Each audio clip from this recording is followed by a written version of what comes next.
legislative arms of government might be at loggerheads following an episode on Friday at the State House during the signing of the 2022 budget and finance bill by President Muhammadu Buhari.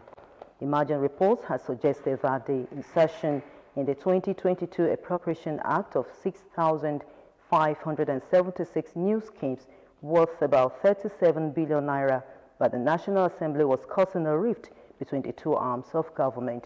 However, the spokesman for the President, Garba Shehu, in a lengthy statement said, while it was time that President Buhari expressed disagreement with insertions and many of the other alterations, still the President and the Parliament have not fallen out. According to him, President Buhari frowned at a couple of things, including reduction in the provisions for many strategic capital projects to introduce the empowerment projects, but innumerable lies are being spread about the President being angry at lawmakers and lashing out at the National Assembly. Determined to end scarcity of potable water in Ogun State, Governor Dapo Abiodun-led administration says it will introduce a community-based water supply scheme to alleviate the sufferings of residents. Governor Abiodun, who made this known in his New Year broadcast, noted that the new initiative would not only bring the much-needed succor to the people, but also ensure that water is readily made available across the state. Governor Abiodun, while also noting that his administration will be implementing its public-private partnership initiatives for power generation in the state, added that the initiative would improve and guarantee electricity supply to major cities and clusters in the state. Improved provision of potable water supply in our major towns and cities through continuous upgrade of production capacity and distribution network. We are also introducing community-based water supply known as water kiosking, a new initiative that will bring potable water to several communities across the state. We shall be implementing our public-private partnership initiative for power generation. These will improve and guarantee electricity supply to our major cities and cluster estates. The governor, who also said the implementation of his multi-modal transport master plan will commence with its modern bus mass transit, added that mass transit scheme, when launched across the state, will be deepened and extended to cover other modes of transportation.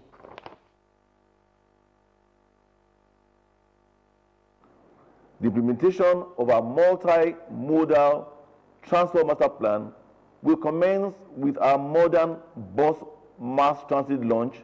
This will be deepened and extended to cover all other modes of transportation applicable in the state: air, road, rail, and water. The governor further disclosed that Mother and Child Hospital, in conjunction with the Abdul Samad Rabiu Africa Initiative, will soon birth at the Olabisi Onabanjo University Teaching Hospital, adding that the public-private partnership agreement in respect of the 250-bed hospital left uncompleted by the immediate past administration will soon be finalized. An upgrade of facilities at the Olabisi Onabanjo Teaching Hospital, OUTH, Shagamu.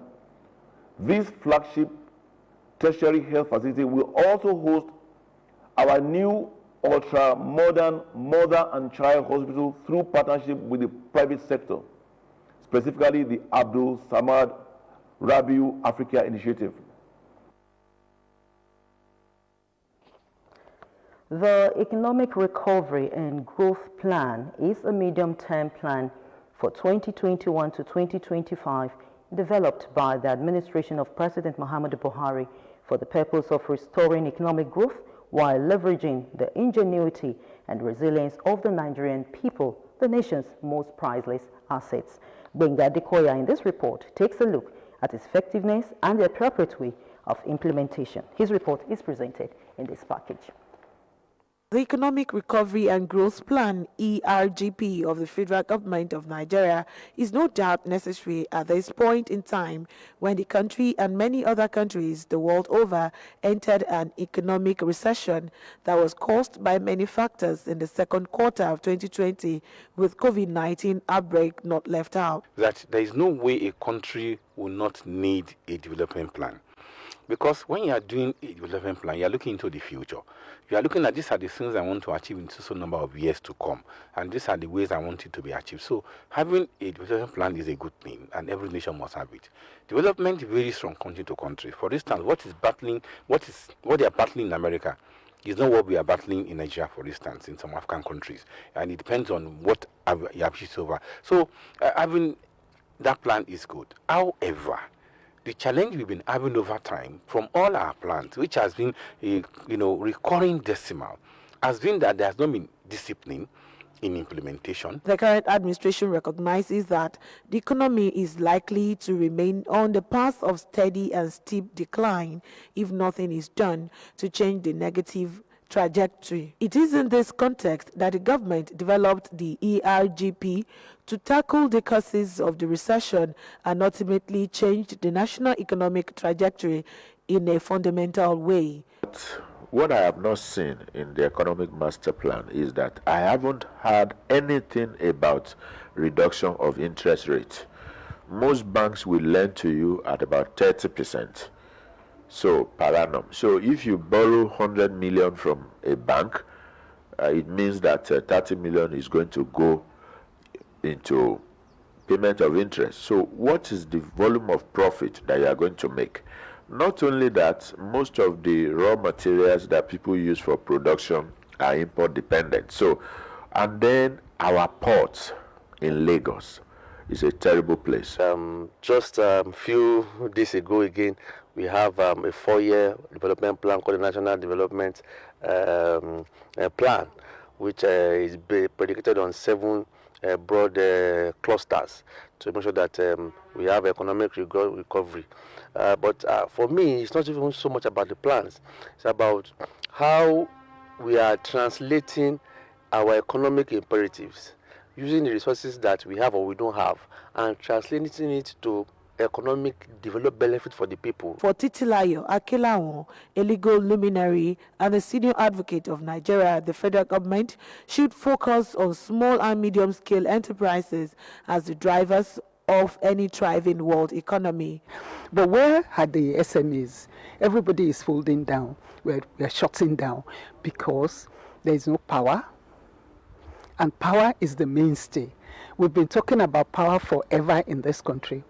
How far have we come? How far have we gone? How far is the young man that wants to be a barber or a welder can depend on the power? So when we're talking about economic recovery, I think we're just joking.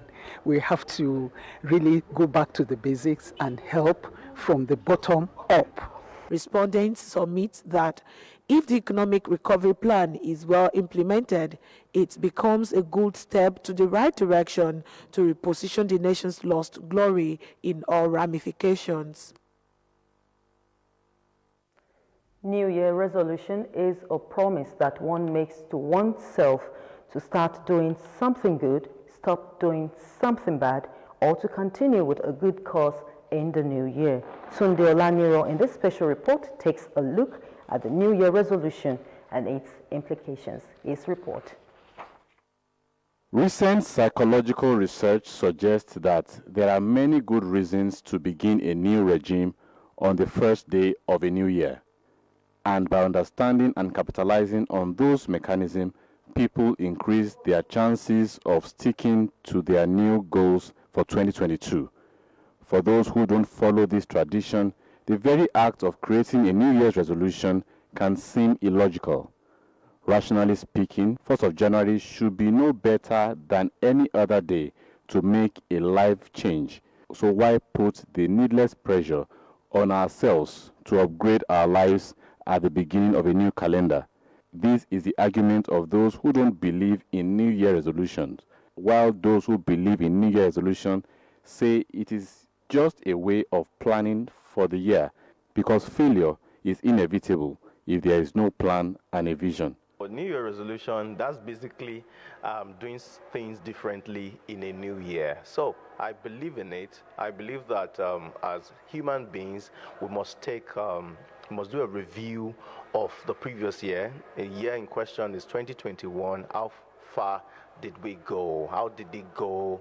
Look at the critical sectors, the indices like relationships, under relationship, your family, your friendship, then finances. How was the income and your expenses? Then maybe savings, project that you were able to put the money into, fiscal being, your health and all of that.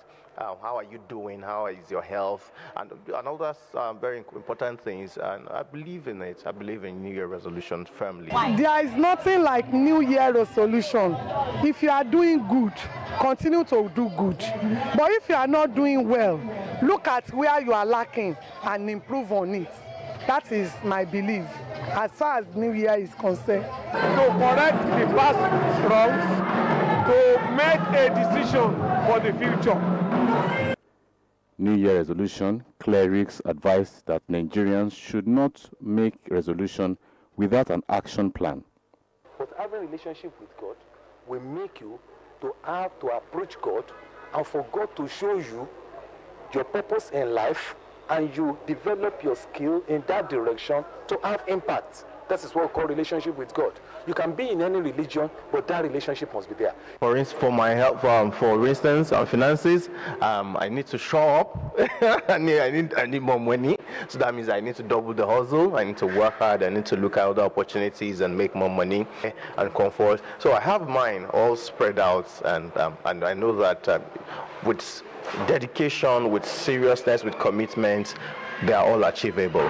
The government of Ogun State has a lofty plan, great intention, and realistic action plans that will make the state second to none in the Committee of States. We will work day and night for you and on your behalf. We will not rest until we build a better future together for the coming generations. To our investors, we will continue to ensure the formulation of policies and reforms to provide the enabling environment for you and your investment to thrive, as well as the ability to conduct business with government and in our state. The journey of 1,000 miles begins with a step, as individuals, family, corporate organizations, and government pen their plan for the new year. Corresponding action needs to commence in earnest towards making sure that the plans come to fruition and the nation becomes great. Tunde Olaniro, Ogtv News. At Ogtv, we have resolved to give you a better and a more TV programming this year. Stay tuned for that. As part of pre-resumption activities for second term 2021 to 2022 session, all principals of public secondary schools and government science and technical colleges in Ogun State are invited to a special meeting with the Commissioner for Education, Science and Technology, Professor Abayomi Arigbabu, on Tuesday, 4th January 2022. Venue is Lishabi Grammar School, Idiaba, Abeokuta, starting at 9 in the morning. A statement by Mrs. Abosede Ogunleye, Permanent Secretary in the Ministry, says attendance is mandatory as very crucial issues will be discussed. Coming up next, visitors to Aso Villa will be tested for COVID-19. More news and reports when we return. Join us again.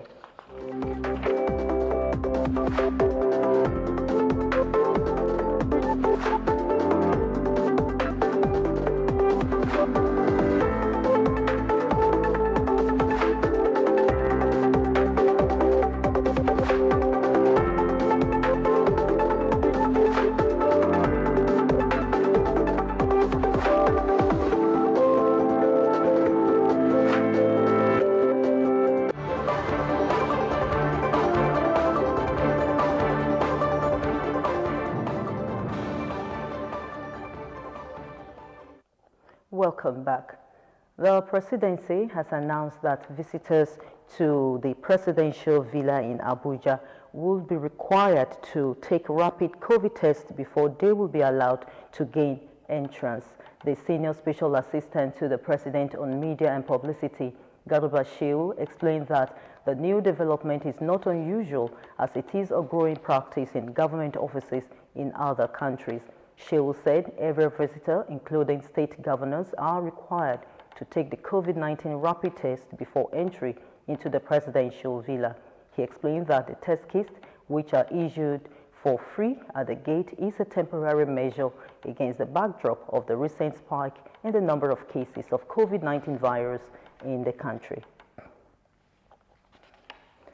The Office of the Auditor General of the Federation has indicted the Police High Command over alleged disappearance of about 178,459 different types of arms and ammunition in 2019.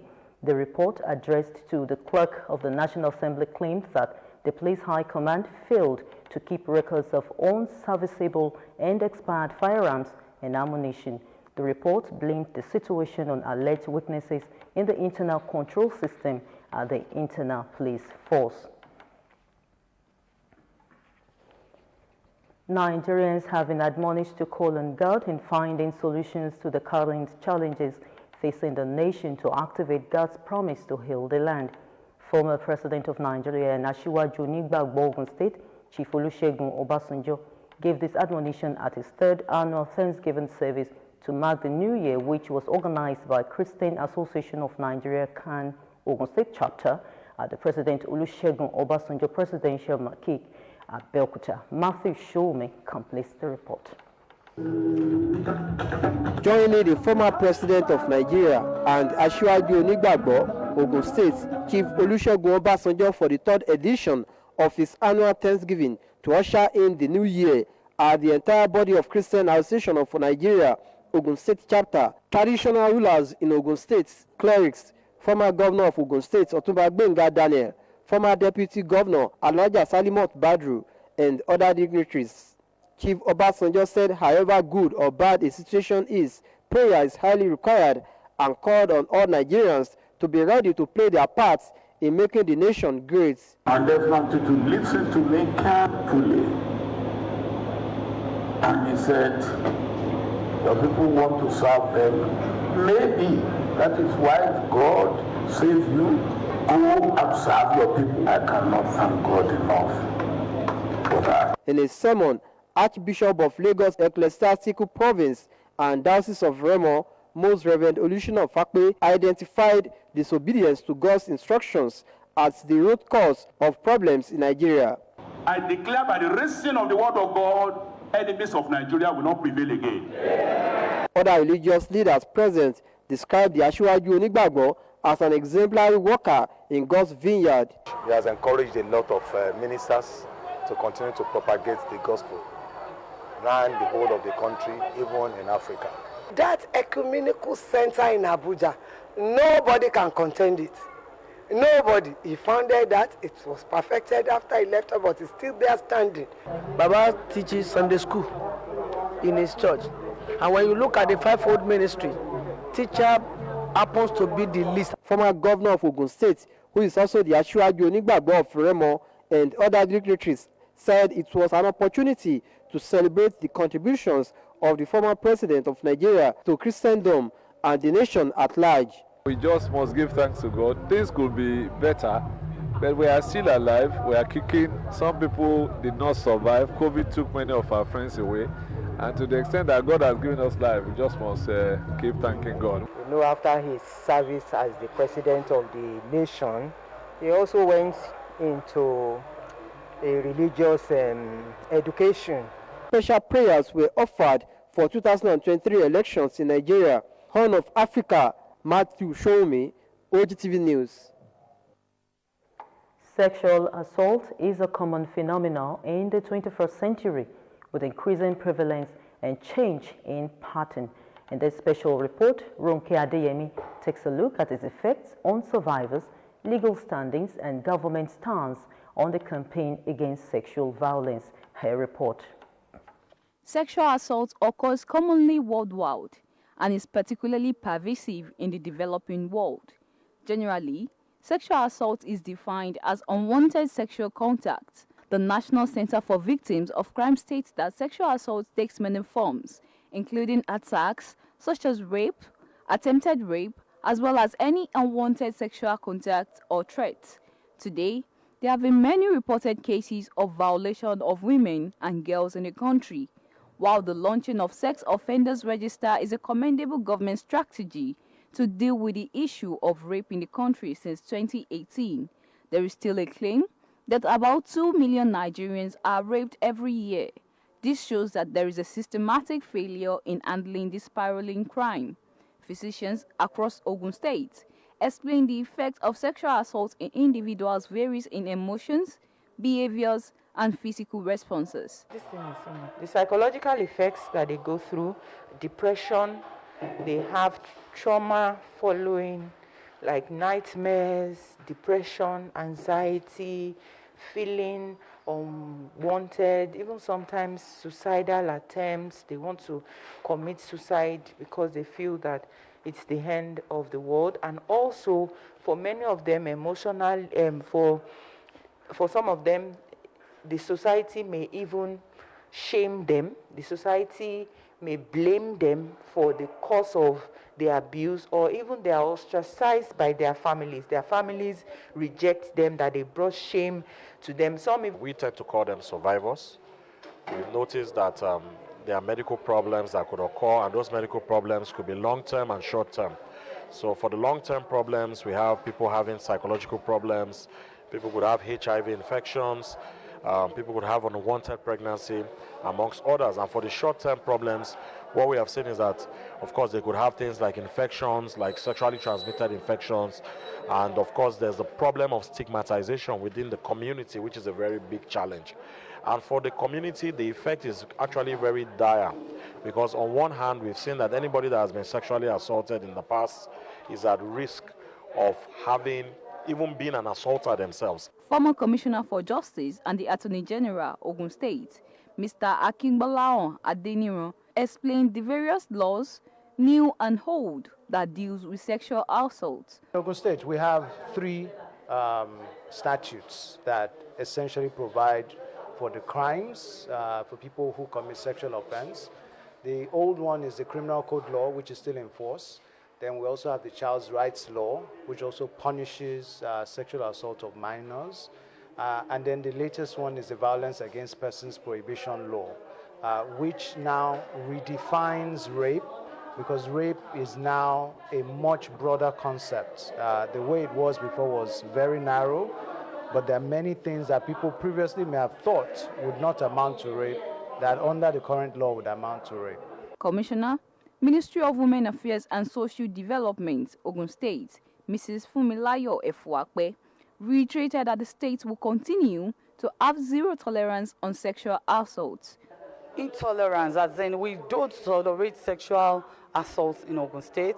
I want to appreciate His Excellency Prince Dr. Abeokuta for his support, because he has supported us in bringing down the rates of the crime in Ogun State. And the ministry is not working alone. We're working with the Ministry of Health, Ministry of Justice, so that we can get justice for our people and get good medical services for them. I'm telling the victims that now they have somewhere to go to as a SUCO. We have capable hands that will help them. They have to speak out so that the state governments can help them to get justice for whatever that. Young persons of less than 20 years of age constitute the majority of victims, and assailants were mostly persons known to them. Therefore, public enlightenment on the benefits of early intervention and care of survivors are important in tackling sexual assault. Adirunke Adeyemi, Ogtv News. Popo Yimoja in Ibadan, the home of the 41st Olubadan of Ibadan, Obasanjo Adetunji, has become a mecca of sort as people of all walks of life came to pay their last respect and commiserate with the family of the king who joined his ancestors. Bumi Adigun was in Ibadan to capture the mood of the people and also had a stopover at the palace of Olubadan. His report. News of the demise of Olubadan of Ibadan land, Oba Saliu Adetunji, the Abeokuta filtered in on Sunday morning, the second day of the year 2022. It first came like a rumor until some pictures and videos from the home of the traditional ruler took over the social media space. The same day came the announcement of his burial arrangements. Although strange to royal burials, the reality later dawned. Oba Saliu Adetunji Ogugunisowan was laid to rest in an Islamic way. This and many others took our crew to Ibadan to capture the mood of a town who just lost its traditional ruler.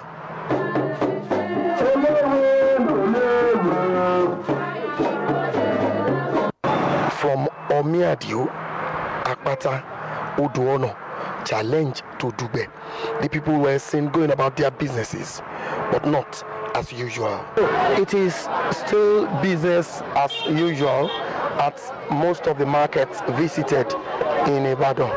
Like we are here at Dube Market, the ancient Dube Market. People are going about their businesses. But just for few markets who are observing the sit-at-home has been directed from the palace of Olubadan. This is being done to mourn and observe some silent moments for the passage of the Olubadan of Ibadan, Oba Saliu Adetunji. Opo Yemoja is the home of the traditional ruler. Here, people were seen wearing mournful look.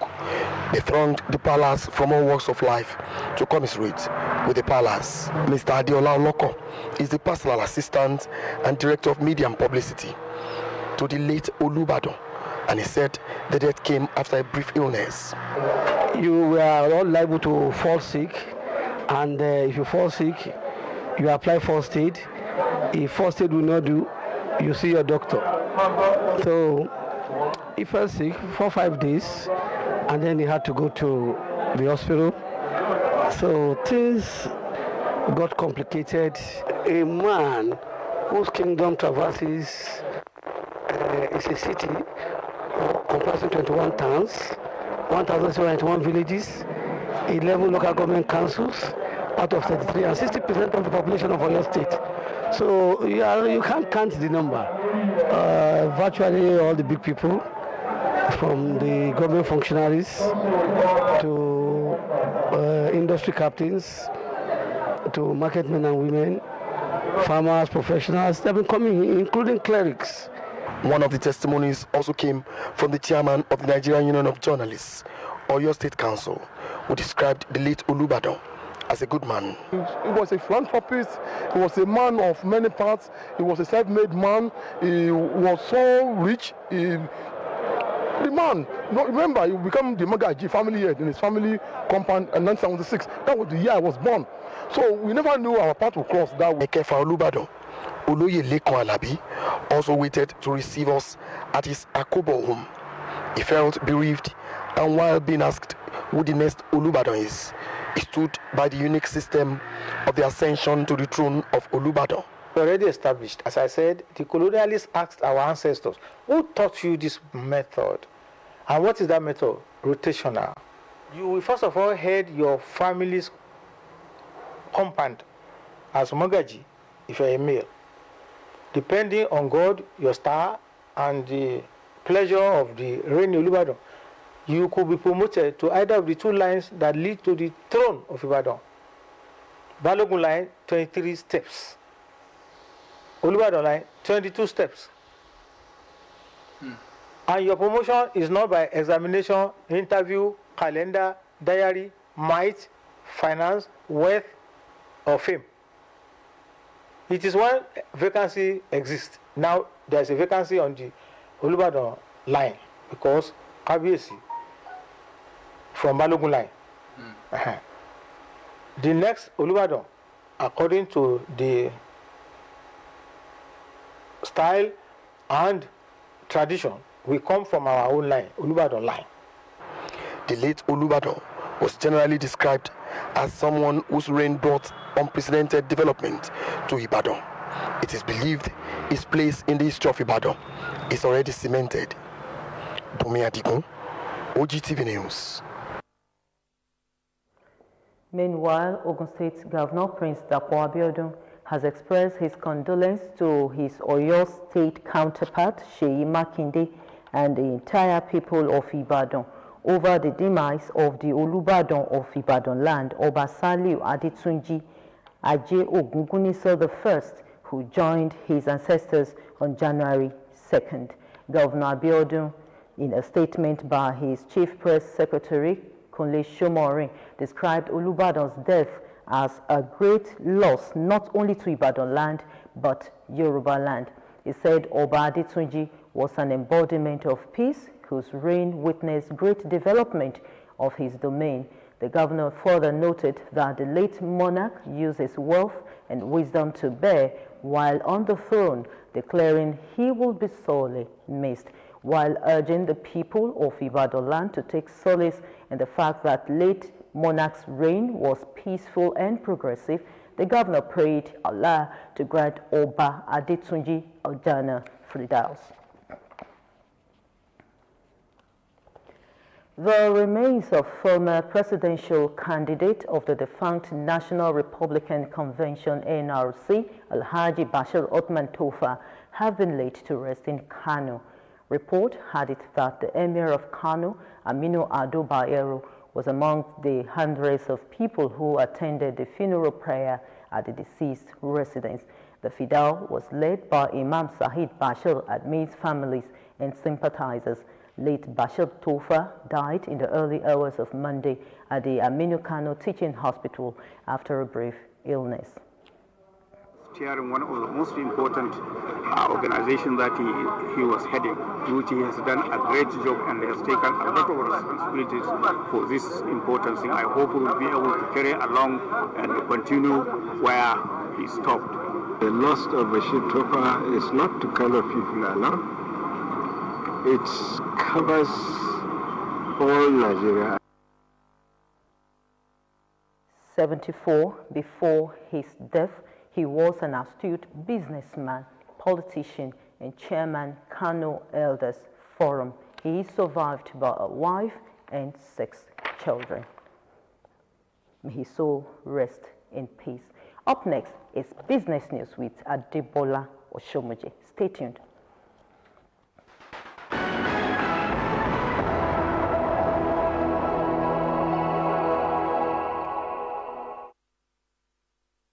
Welcome to the business segment of the news.